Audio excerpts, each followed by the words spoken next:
Council of the Wise of the Savannah Centre for Diplomacy and Democracy has urged the Inter-Party Advisory Council to abide by its codes during the forthcoming 2023 general elections. Chairperson of the council, retired Justice ZAINAB BULKACHUWA, made the appeal when she led her colleagues on an advocacy visit to the leadership of IPAC in Abuja. Habida Lawal reports. Nigeria has had challenging election experience since independence.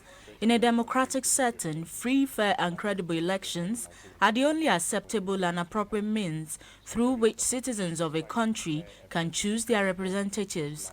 But past elections in Nigeria have been characterized by irregularities which have suffocated the democratic journey of the country.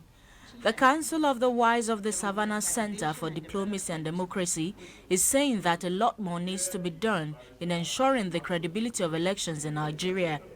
It says there is need to strengthen the electoral process in order to overcome future challenges. Let me, on behalf of the Council, appeal to the leadership of IPAC to always abide by its codes of conduct and declared objectives, and to ensure our political parties discharge their responsibilities to their members and indeed the nation without recourse to violence. Nigeria should be above this stage, beyond this stage.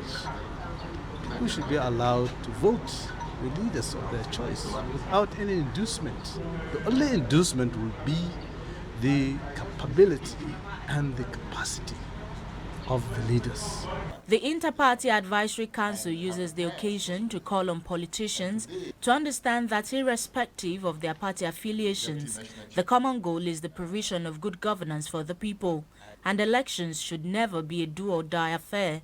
The need to ensure that we have credible, free, fair, all-inclusive election, and this coming election and the subsequent elections is something that is very, very germane to the survival of this country as a nation.